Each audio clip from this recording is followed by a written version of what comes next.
I'm Al McFarlane. Welcome to the Conversation with Al McFarlane. Day before the 4th of July.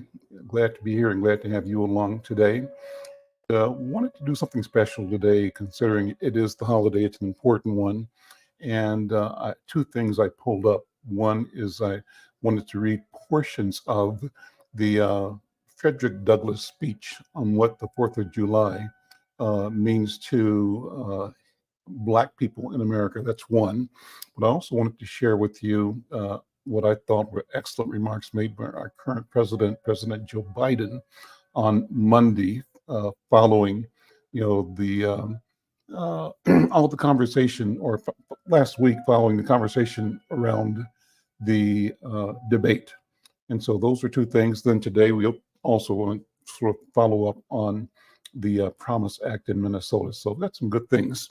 I want to invite you to participate in this conversation. If you have feelings, observations, thoughts, if you want to be part of the program, send an email over to cooper@insightnews.com. We can reach out to you and connect and see if we can get you in the conversation.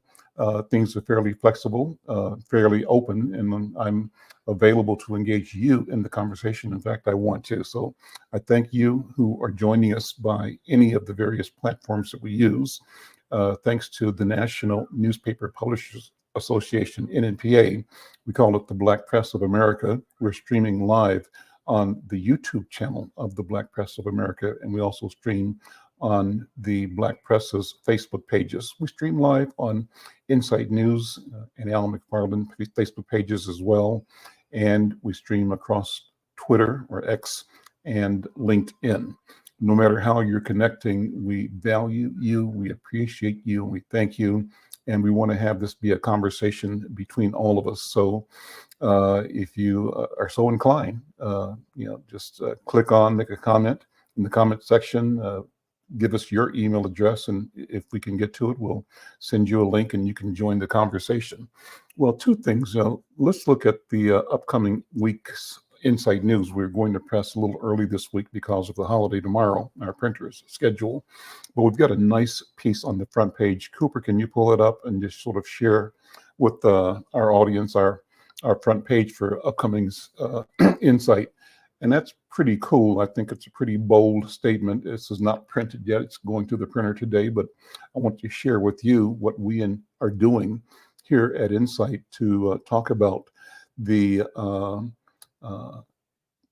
awesome situation that we're in behind the Supreme Court's decision to question whether or not a sitting president, in this case Donald Trump, has immunity over what they call or what's not. And why important is that even the 34 counts that he's been convicted on, and that we were expecting a sentence in the next couple of days on, that's been put off because that judge wants to see how the Supreme Court's decision will impact those convictions. Well, we decided to do two things for the upcoming Insight News. We think this idea of the courage of Justice Sotomayor to say that she dissents. She was one of three all liberals who dissented from the majority opinion. And we think that's just powerful and clear, because she calls this and says, are we appointing and allowing a king who's above the law? She says, I dissent. Well, read Insight when it comes out. In fact, you can go online, issue.com/Insight News, and you can see upcoming Monday's paper today, and that includes a synopsis or an edited version of Justice Sotomayor's piece, and it also includes President Biden's response to SCOTUS, the Supreme Court of the United States. What I want to do is actually read that, and this is entitled, and it's from the White House website, Remarks by President Biden on Supreme Court's Immunity Ruling. Remarks by President Biden on the Supreme Court's immunity ruling. President says, good evening. The presidency is the most powerful office in the world. It is an office that not only tests your judgment, perhaps even more importantly, it is an office that can test your character, because you not only face moments where you need the courage to exercise the full power of the presidency, you also face moments where you need the wisdom to respect the limits of the power of the office of the presidency. The nation was founded on the principle that there are no kings in America. Each, each of us is equal before the law. No one, no one is above the law, not even the President of the United States. With today's Supreme Court decision on presidential immunity, that fundamentally changed. For all, for all practical purposes, today's decision almost certainly means that there are virtually no limits on what a president can do. This is a fundamentally new principle, and it is a dangerous precedent, because the power of the office will no longer be constrained by the law, even including the Supreme Court of the United States. The only limits will be self-imposed by the president alone.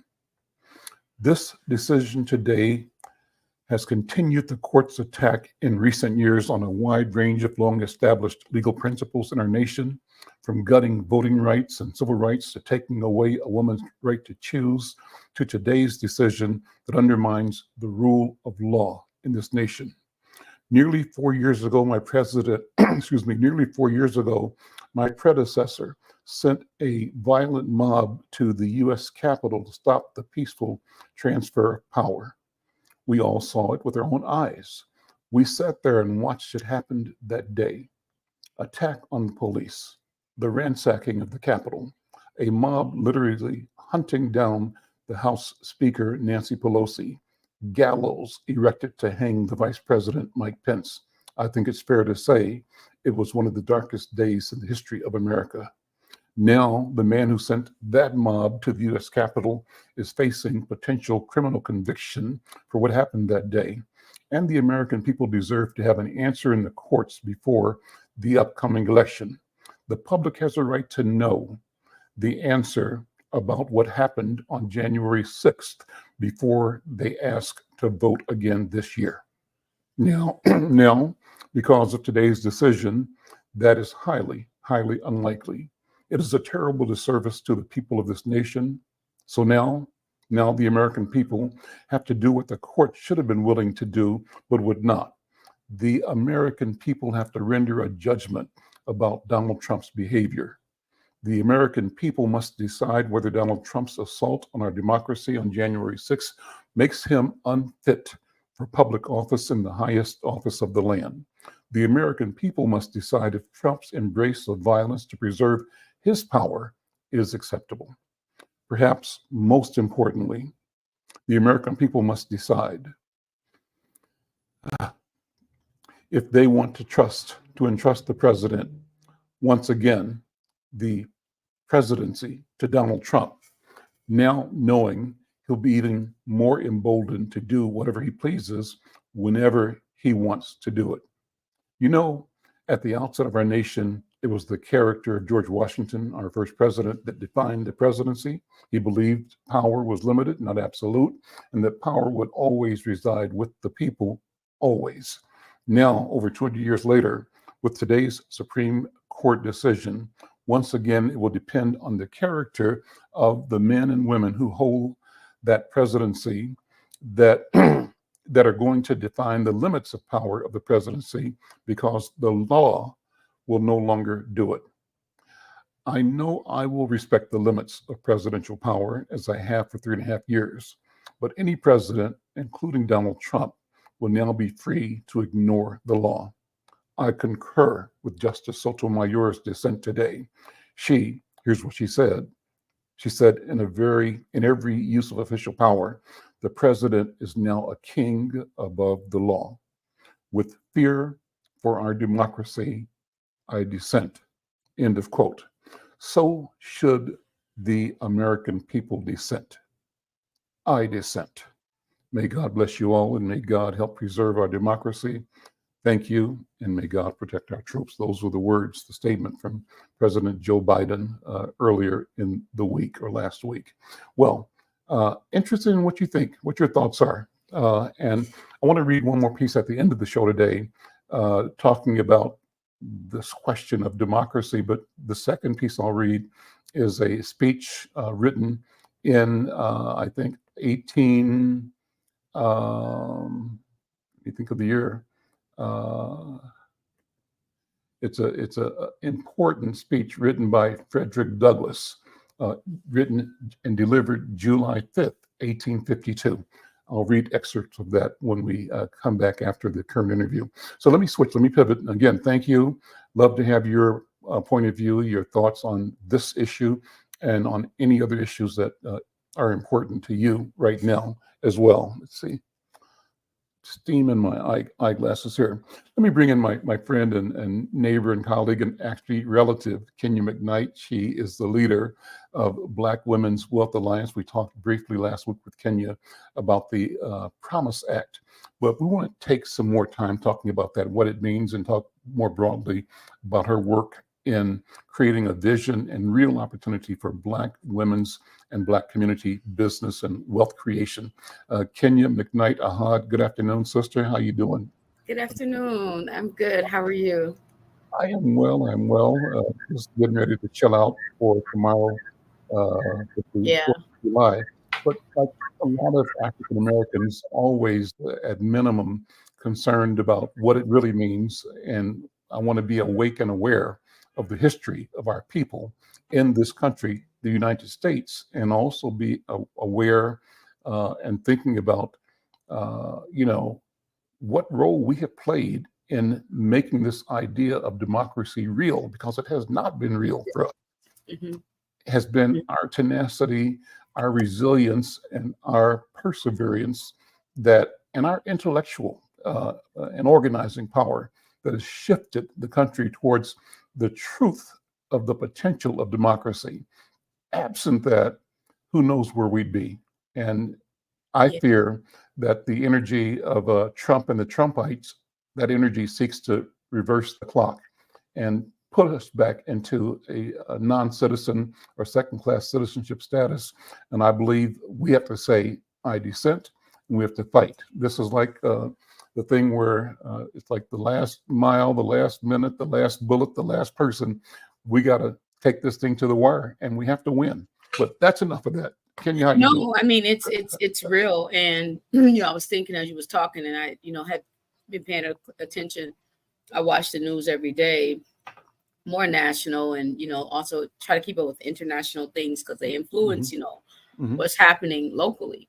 And so I think that what makes me want to actually vote this time around, outside of just I know our folks fought for our rights to vote, and that our vote does count, especially at the national levels, at and every level, but certainly it has an impact there too, as well. And I think that the pushback from the Democratic Party on President Biden is really upsetting. And it actually makes me want to vote. And I guess it makes me want to vote even more, because what I know is true, excuse me, is that irregardless of the optics that we're looking at with Biden, the optics, what is perceived as his cognitive health. I mean, look, I'm not as concerned with that. I mean, I feel like when I look at what has happened, what he's done, he's been one of the most progressive That's right. presidents that African American people are greatly benefiting from right now, whether we know it or not, in terms of whether it's us directly, like the individual, at a broader scale. When you think about student loan debt, right? We understand that we hold a significant amount of student loan debt. Right. And so that's one thing that is benefiting us, advancing the first Black woman to the Supreme Court, advancing as many Black judges across all courts in the state. The first woman vice president is a Black woman. And, there's so many countless things outside of the cultural pieces that he's done and is doing, even with the oil industry and how they try to smoke him out. And he gamed up on them, going to our own reserve and changed the whole game. That pulled us out. I mean, you got to give credit to this man for his genius, even if he's not able to articulate it as clearly, right? The work that he's doing matters, and it does have an impact. It's having it now. It speaks volumes. The work speaks volumes. Yeah. Volume. So this is one of those moments where you go, and where you go, and is it about how me feeling good, right? Around how somebody's presenting, or am I really going to pull back the onion and look at, the substance of the work and its impact? And can I also see part of the smoke being that white folks some of them are just scared that this black woman going to be president? That's a deal. There you go. It's part of the thing. Yep. You know what I'm saying? And they going tenfold. And I'll close and say, this is part of the struggle people have with the Democratic Party, is the Republicans are united around Trump and his mess, around treason, being a treasonous, criminal, lying, right, disruptive, divisive president that he was, who nearly bankrupted this country, that didn't make front headlines, right? The $2 trillion he ran up the debt of this country higher than any president in history, right?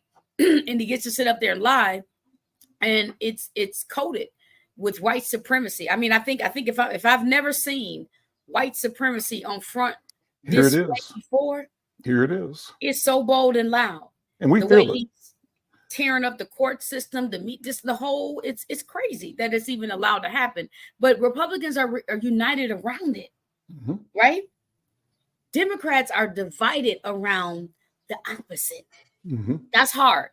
That here's the substance and everything we talk about: a great president, record unemployment rates for Black people, all kind of stuff, game-changing things that no president has done that he's doing, and they're divided around his optics and cognitive health, the perception of his cognitive health. So you got to wonder, what is this really about? And so my thing is, for us, in terms of making this democracy real for us, look, it's going to take more time, but we've got to preserve what we've already done. That's right. Right. And for me, that means getting Joe Biden in. Yeah, we need, forget the parties, all of that. Yeah. We're not there yet. Until then, let's keep doing what's working for us, which is, for me, in this current reality, re-elect Joe Biden. I don't want to elect no other Democrat. This is the man, because we've already seen and we're benefiting from his work. The new person, I have no idea what they are capable of. They need time for that. We know what Joe is. So that's my spiel. And he knows, and we know, the critical role that we played in general, Black women played in particular, in his success.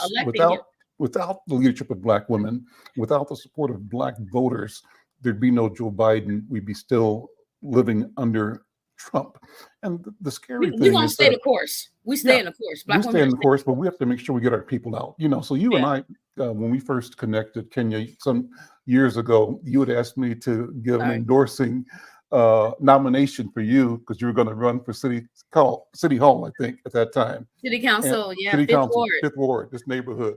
And so it just tells me that you and I have both been here at the grassroots level from the beginning, and we've never walked away. We stay in the court. And what this conversation is saying, that it's critically important that, just like Kenya McKnight and Al McFarlane, we must stay the course locally for school board elections, for city council, for state legislature, and figure out how to get on the, say, assessment boards, the committees, and the councils that are adjacent to the work that the electeds do. But it's critically important. And the importance is that this is a method and a mechanism for us understanding what the sovereignty of our own voice, for us knowing that our decision, our view, our analysis matters. and that we, in fact, are likely to provide a direction for our community and for the country that is healing, that is expansive, that is inclusive, and that reveals the strength of diversity, that respects everybody, that doesn't keep anybody out, but says we've all got a part to play in this. That's how we roll, I think. What do you think? Yeah. I think that fundamentally, we've been the color carpet, if you will, not that we stepped on, but that That's right. weaves We in, that's right. A all the tapestry. Yep. fibers of, communities. And, Yeah. and that's, just been our pillar as humanitarians that we are, right? It's true to us culturally. I think that, we do have to stay the course, and, we have to understand. I often say this is that, look, we're not going to realize everything we need to in our lifetimes. And it's not the point. You and I, there's no way that we can deliver all the work that's needed in our community, right? We're only here to do our part in our times and in our time. And that part also means that we got to do everything we can to advance to the next level, so that the next wave of people, come in and they do their thing and take it to the next level. I mean, this is a continuum, a selfless continuum that is about a futuristic outlook.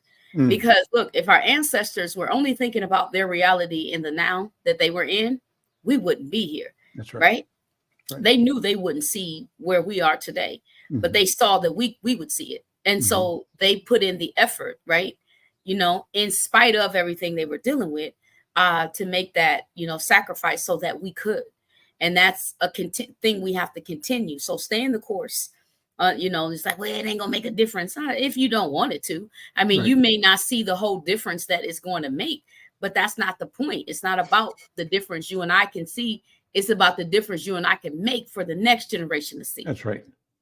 So generations to come. That leads us to the continue. question of generational wealth. That's a topic that we're hearing. I love the phrase because it's something that we haven't really talked about, like at the dinner table. I don't think at the water cooler, but it's coming up more and more in everyday conversation. So let me ask you, Kenya McKnight, what are we talking about when we talk about building generational wealth for our people? What's that mean to you?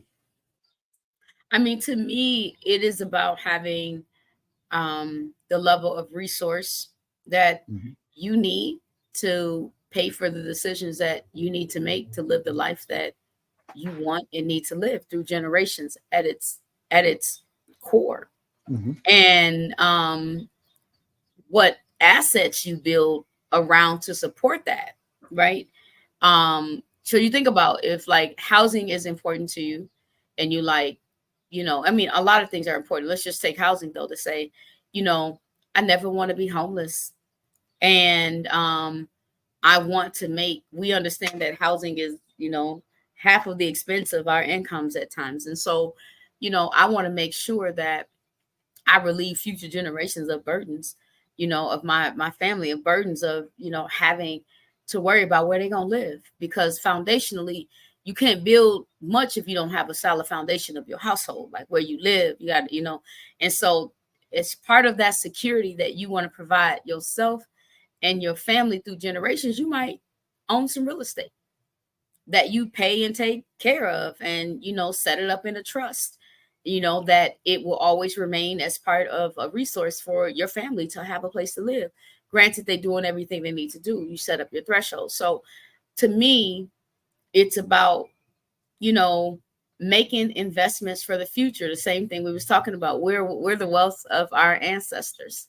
They made that investment. So it can go across many different things, but it is about investing in the future at its core. But everyone is going to have a different, perspective. But it is about the future. It's not the now. We work now to invest and build in the future so that we have resources, assets, and things that are around.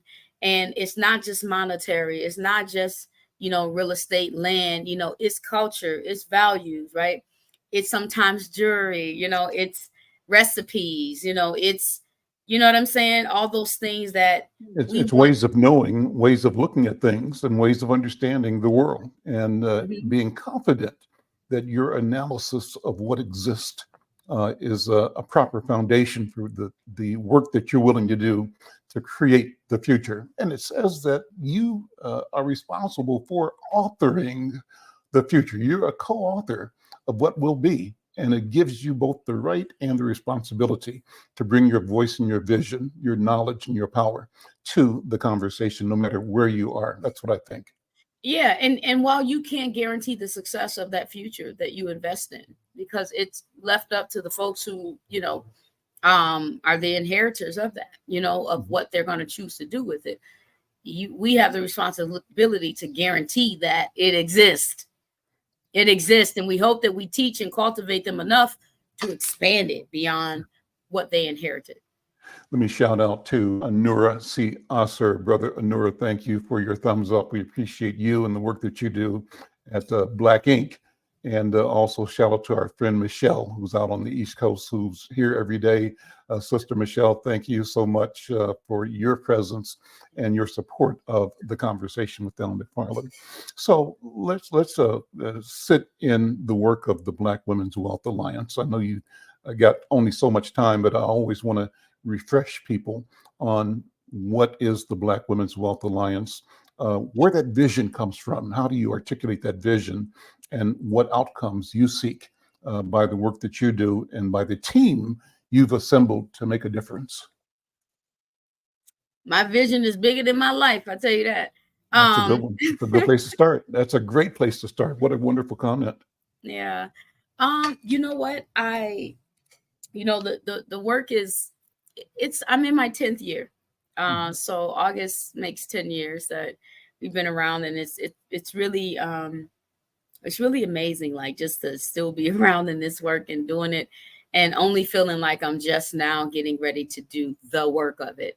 Um at its core, Well, which I'm excited about. let me jump in, sister. So 10 years, congratulations, number one. And we're rolling up on 50 years for Wow. Insight News and McFarland Media, because we started Insight in 1974, right? And just what you just said is so true, because I tell people, and mostly I tell myself, everything up to now has been preparation and practice. The work is about to begin right now. Preparation. Go ahead. Go ahead. No, no, yeah, congratulations. And that's what I'm saying. That's legacy, right? And I'm just excited about kind of just where I am. So the Black Women's Mhm. Wealth Alliance, we started this journey. I would say I started this journey in probably 2003, Mhm. as a young person trying to create this intergenerational network of Black women who would take care of each other. And I called this Spoke at that time, Sisters Pot of Knowledge Evolving. I might have been 23 or 24. I had very little clue, but I was in the Nation of Islam. So I was really inspired at that time about, just kind of, they call me Sister King, So I was really inspired about the power of Black women and how we work with each other to teach and build each other through generations. And so that's what I started. And I just sort of went away from it and got involved in the community. I became a teacher, just all this other stuff, and totally had forgotten all about that work. And just I met another young lady. Students would often come to me in my work to learn, to shadow me, etc. When I worked at Neon in 2007, and one young lady came to Dr. Brittany Lewis. She came to shadow me, at which I ended up being her mentor for 9 years, letting her shadow me in my work. And she was a Black feminist, and I certainly wasn't interested in Black feminism. At that time, I saw it as people typically do, as, anti-Black men, anti-breaking up the family, just all this other stuff. And it just didn't fare well with me, but I was still working with her as a student. But she Mhm. was very persistent about Black women. And I'm like, girl, ain't no difference. We all out here.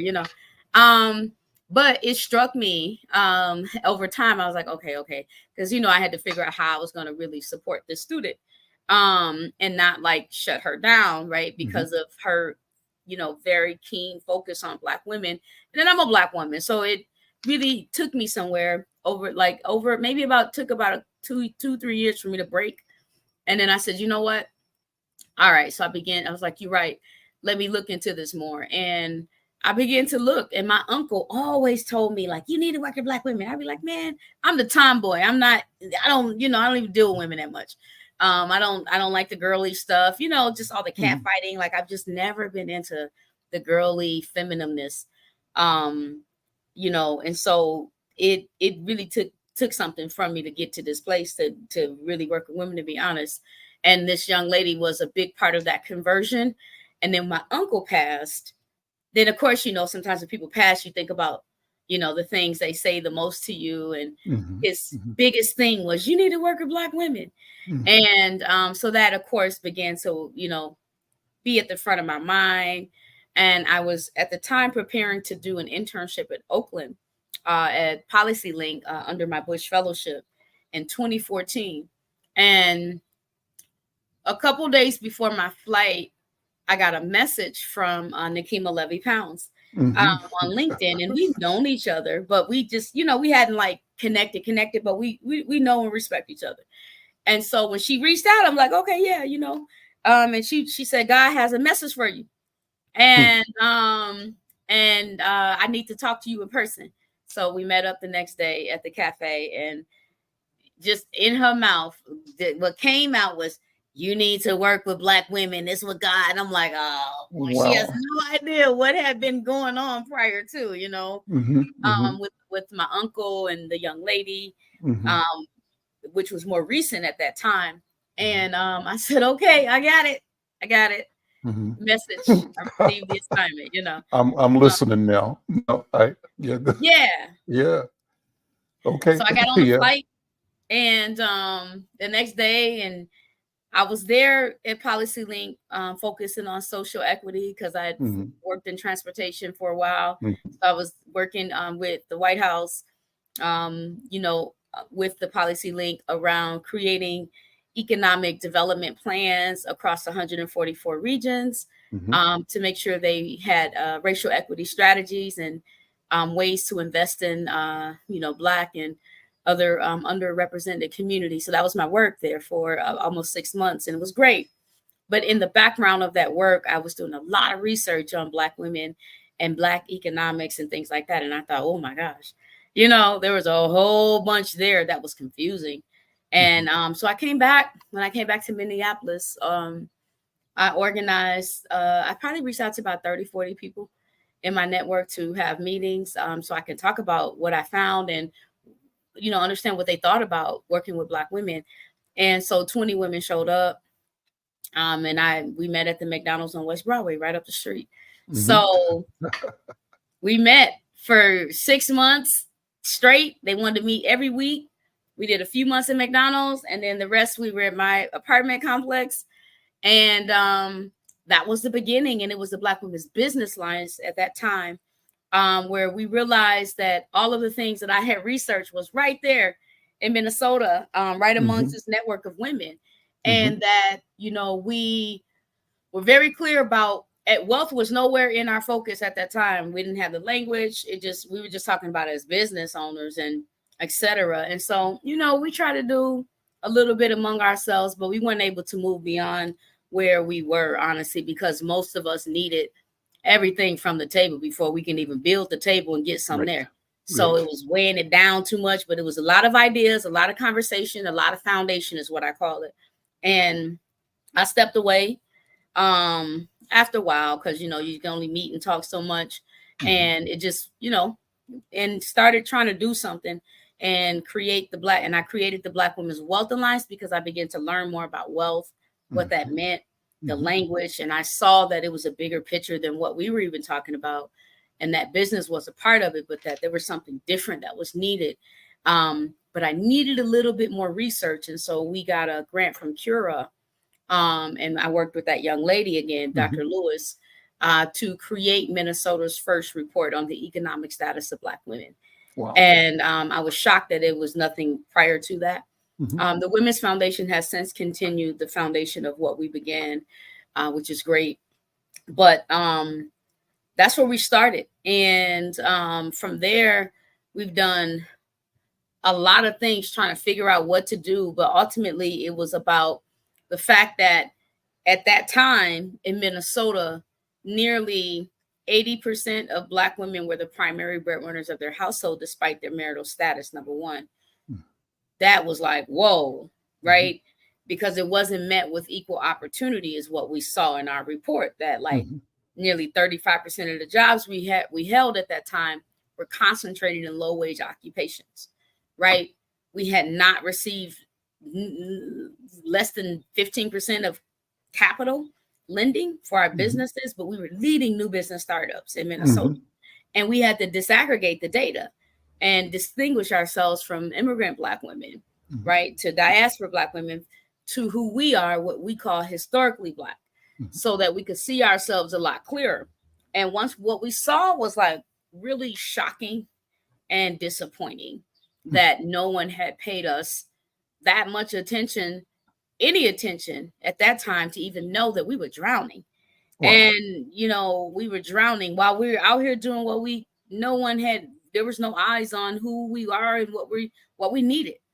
So we started a journey in that, and it wasn't popular. It was divisive to a lot of people. Again, like how I started with the young lady, that's what I experienced. It was like, what you mean? You know, and so it was a lot. And we did a lot of work over the years to try to figure out what to do as volunteers, mostly because I didn't have a salary or anything until 2020. You know, but yeah, so it had been a process, but we did a lot of amazing creative initiatives to get at four things. One is, what we also understood is Black women also control nearly 60% of the total Black dollar nationally. That's a lot of power and influence. And so for us, there was no way that Black women would, one, control that amount of money, but yet not have the right strategies in place to retain it and to use it to grow wealth. So it was about leveraging the power, the opportunity, and the responsibility of Black women to redirect the Black dollar. And at that time, the buying power was also $1.3 trillion. So this is a lot of money, and we keep less than 50% of it. So you think about this woman, and we're looking like, on one end, we're struggling, and on the other end, we have all this buying power, and she controls most of it, whether she's married or single. So a lot of money is slipping through the hands of Black women. This still remains the truth today, right?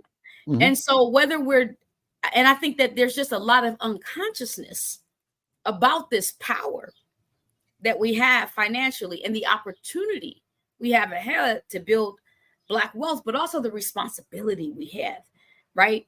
As members of our families and our households, our communities, and as leaders, like, we have a responsibility to really be thoughtful about how we redirect our money to build wealth in our communities, in our families, and for ourselves. But we have to understand what wealth is first. What is it? So this is where our wealth education comes in at, right? And, you know, you have to understand the concept, tools, and strategies of wealth. We're the world, you know, is focused on financial literacy. We care about wealth literacy, because you can't manage your, you know, you can manage your checkbooks and all of that, but if you don't have no money, or you don't know how to build new income streams, we don't want you to manage from where you are. That's fine. We want you to have a vision, but to understand what wealth is and how you can really, because maybe home ownership isn't for you, but what does your life insurance look like, right? So we want to look at how wealth looks for the individual who works a job, who's in school, who has a business, who might be on disability and something like that. There's a way that everybody can do something. But if you don't understand what wealth is, and you don't know what tools are available to you and how to use the money you have to invest in it to grow, not only for your now, but for the future of all these babies, because 50% of Black babies in Minnesota are born under poverty. And so this is about our future. And she has a role that she has to play, Black women, in making a difference if she controls this much money. So That's our primary thing, is about grabbing the attention of Black women, providing her with the education she needs, the skills, the tools, and we invest some resources into her capacity to not only dream, but to realize them. Because we understand the impact of her will impact every household she's a part of, That's right. the communities and networks, etc. So I'll stop there. That's been Well, going. that's powerful and clear. But let me ask you then to sit with this idea of delineating the distinction between, say, a job or business creation and wealth. When you discovered, when and how did uh, the difference become clear to you? Because you brought this energy for helping Black women be successful in businesses first, but then over a period of time, you discovered that the missing element was a consciousness about wealth, and that business fits within the overall movement for wealth creation. How did that awareness come to you, and how do you distinguish or define the two things differently today? Once I became more educated about what wealth is beyond just owning a home, as that's the primary tool that we're, I mean, I bought a building before I bought a house, right? Mm-hmm. And so, and I have more wealth, owning my business, and some of the assets I have beyond home ownership, right? I'm probably more stable than most homeowners in that way because of the different tools that I have. And so I think that, and that's the point. That's what I want to teach. And so I think that we have to understand what wealth is, how it works, and the tools, right? And so that once I got an understanding of that, because I don't know it all, it's a whole big old game, but I know enough for now. And so once I got an understanding of that, then I began to make different decisions. Like, oh, okay, wait a minute. Let me see. What does my IRA look like? What is okay, I can have more than one life insurance. Oh, there's term, whole life, there's this. Oh, I can have this other type of insurance too.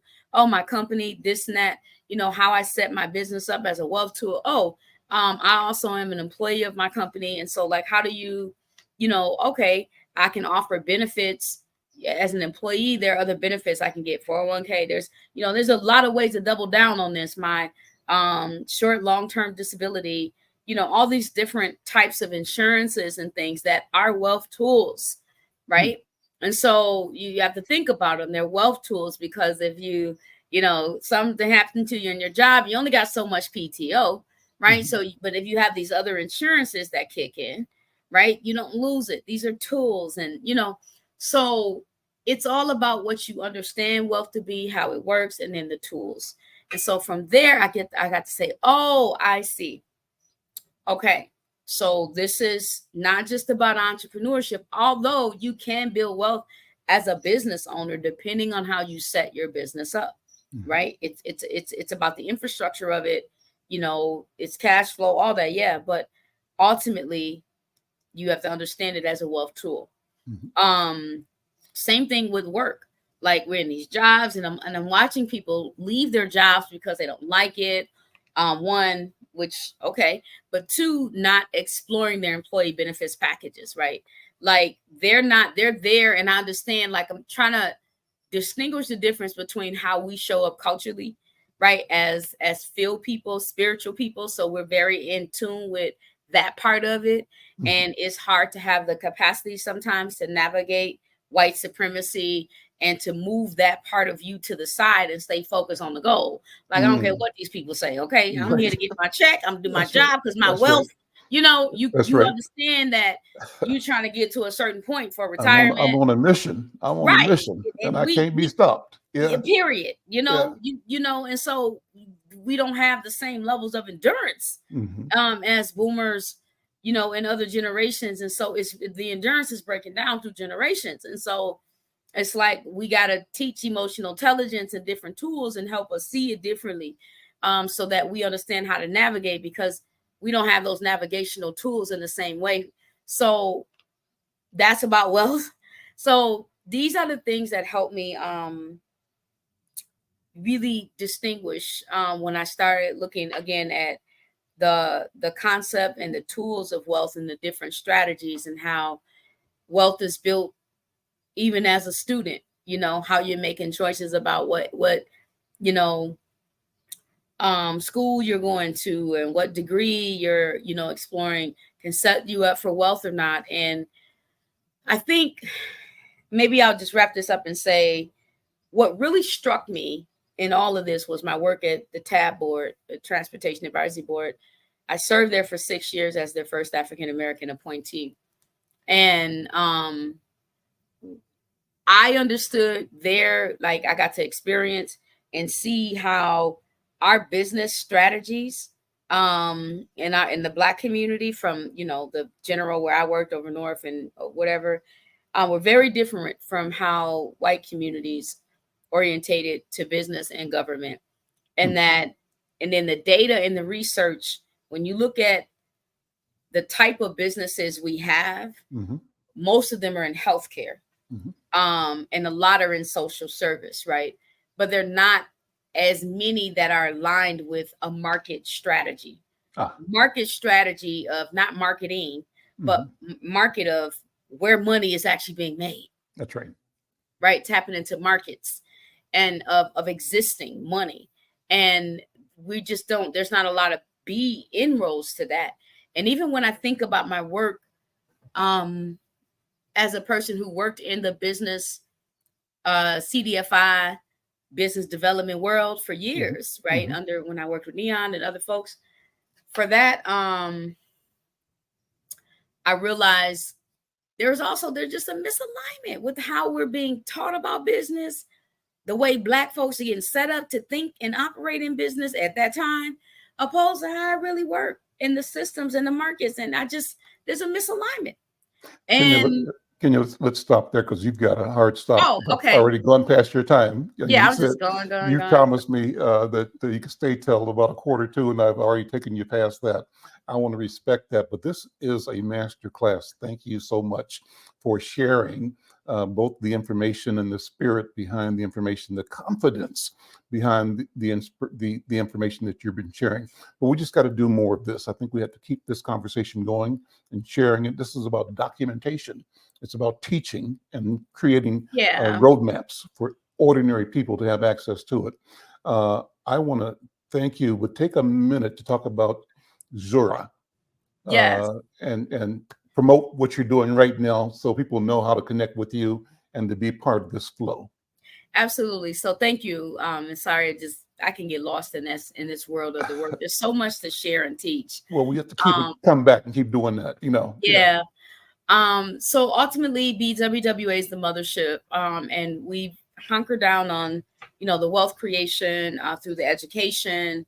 We have our foundation where we disseminate grants to organizations and individuals. And then we have now our B Pathways program, which, you'll learn more about for career development. So those are the 3 things that we center on. And then we have this incubator program through Zara, where we provide, Zara is much more than an incubator, but that's just BWWA's role with Zara.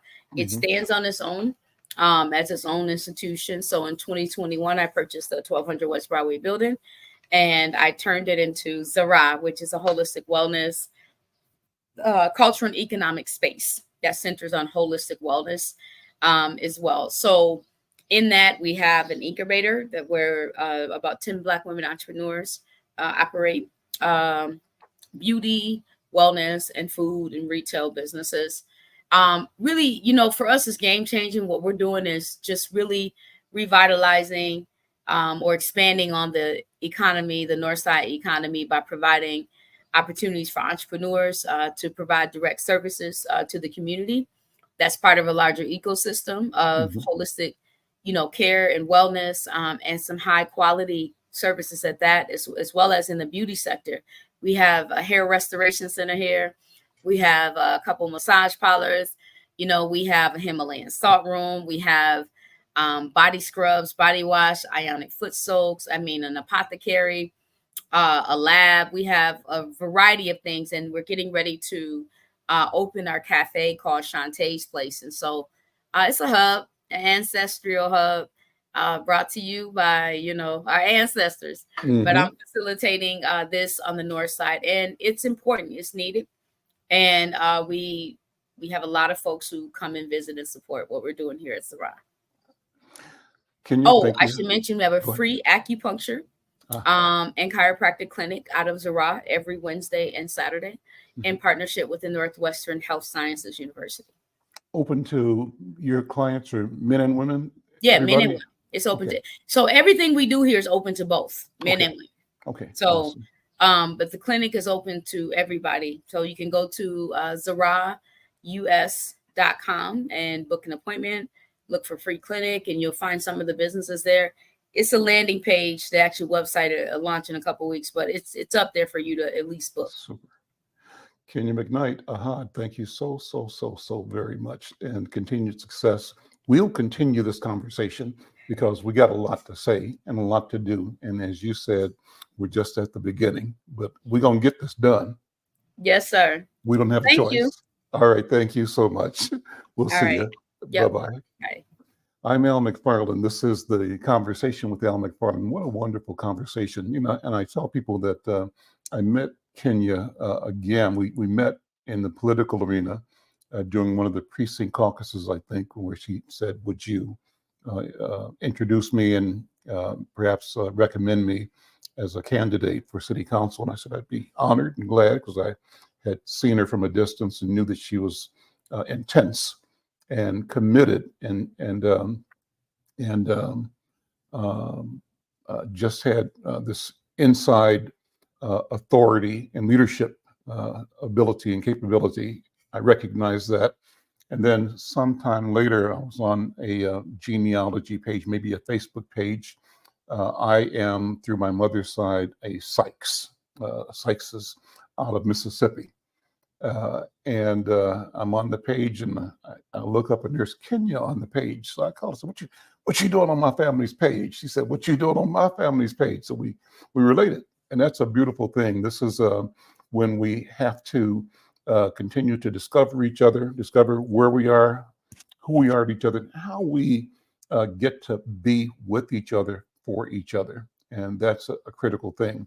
Well, let me close the show with, as I promised, something that's quite appropriate for today. And I looked up and said, you know, not only was it cool to present the information on Joe Biden, his response to the Supreme Court, his sort of doubling down on the comments made by Justice Sotomayor, and I think Ketanji Brown Jackson is also one of the dissenters who is sounding the alarm about the danger to our system.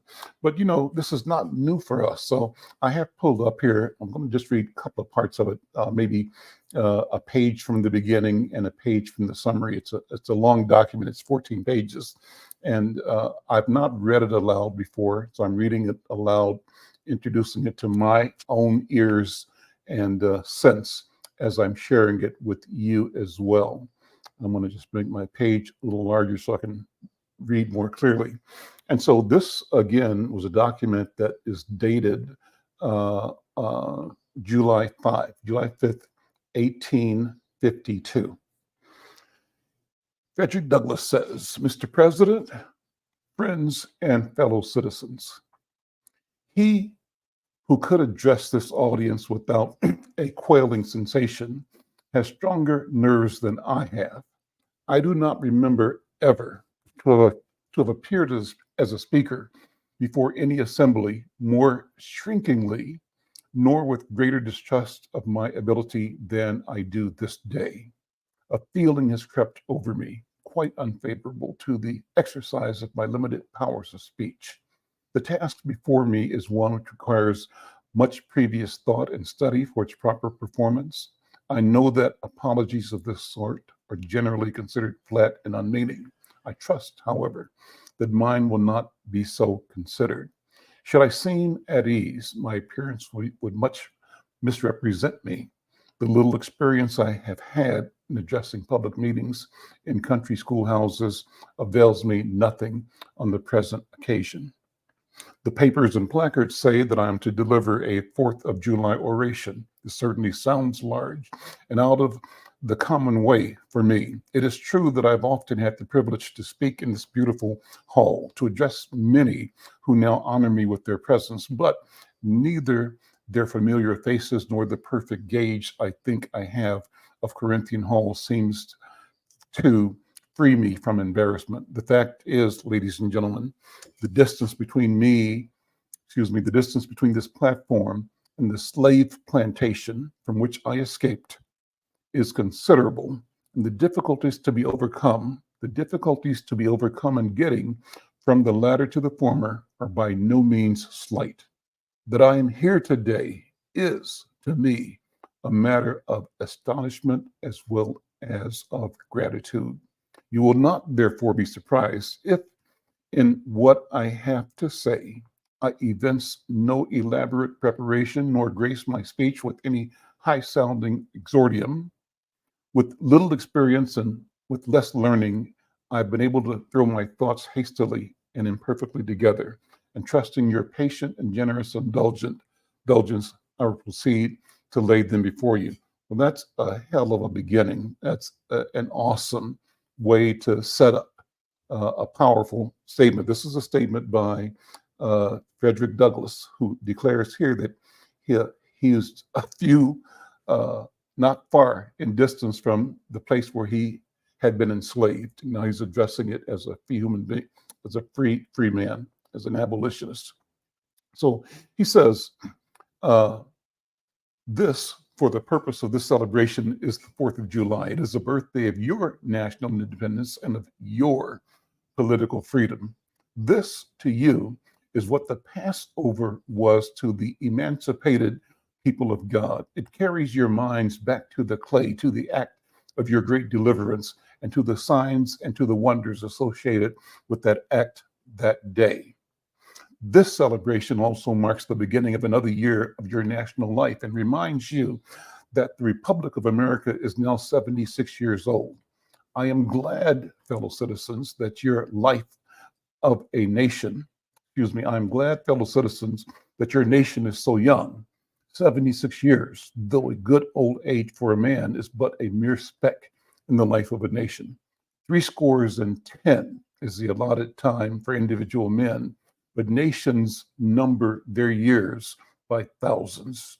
According to this fact, you are, even now, only in the beginning of your national career, still lingering in the period of childhood. I repeat, I am glad this is so. There is hope in the thought, and hope is much needed under the dark clouds which lower above the horizon. The eye of the reformer is met with angry flashes, portending disastrous times, but his heart may well be lighter at the thought that America is young and that she is still in the impressible stage of her existence. May he not hope that high lessons of wisdom, of justice, and truth will yet give direction to her destiny? Were the nation older, the patriot's heart might be sadder, the reformer's brow heavier. It is the future. Its future might be shrouded in gloom, and the hope of its prophets go out in sorrow. There is consolation in the thought that America is young. Great streams are not easily turned from channels worn deep in the course of ages. They may sometimes rise in quiet and stately majesty and inundate the course, inundate the land, refreshing and fertilizing the earth with their mysterious properties. They may also rise in wrath and fury and bear away on their angry waves the accumulated wealth of years of toil and hardship.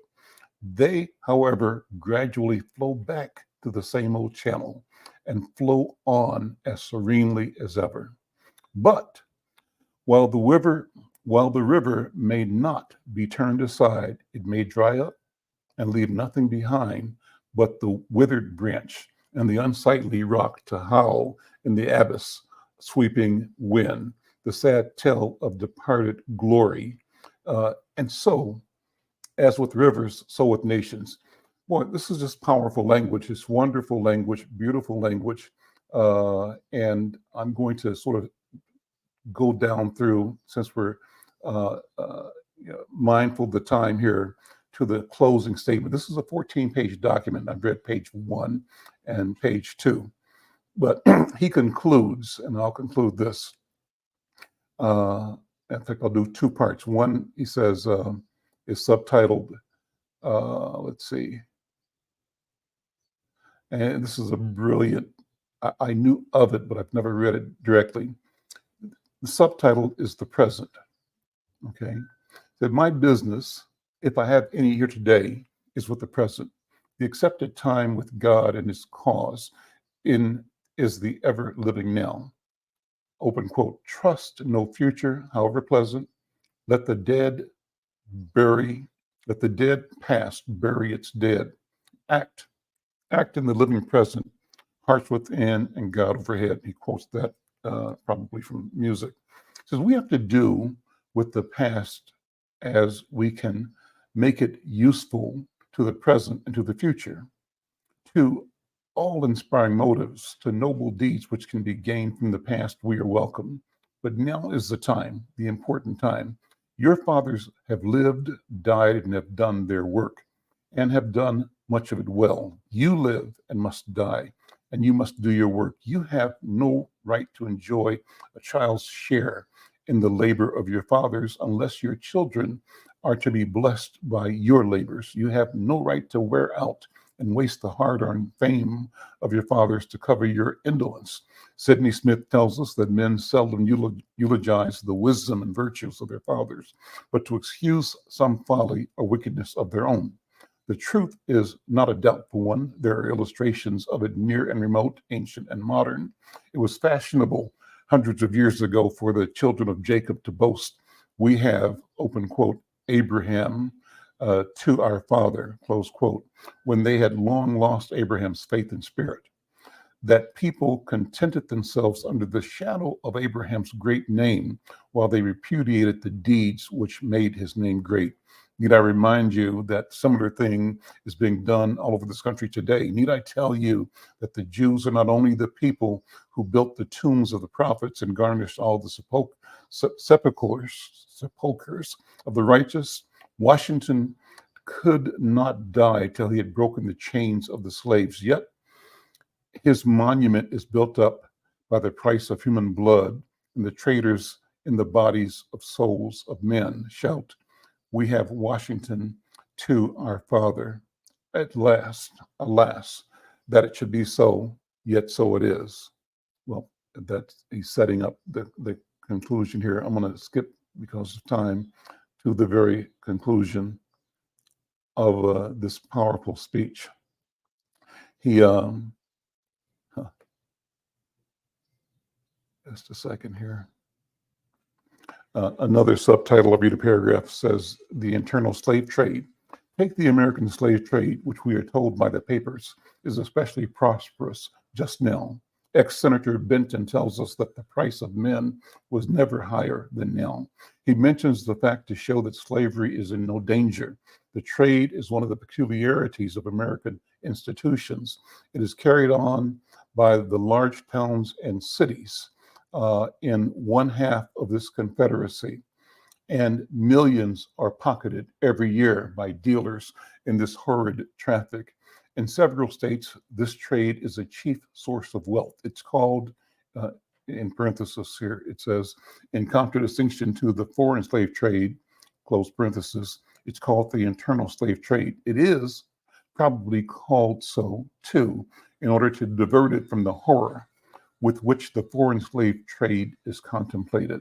The trade has long been denounced by this government as piracy. It has been denounced with burning words from the high places of the nation as an execrable traffic.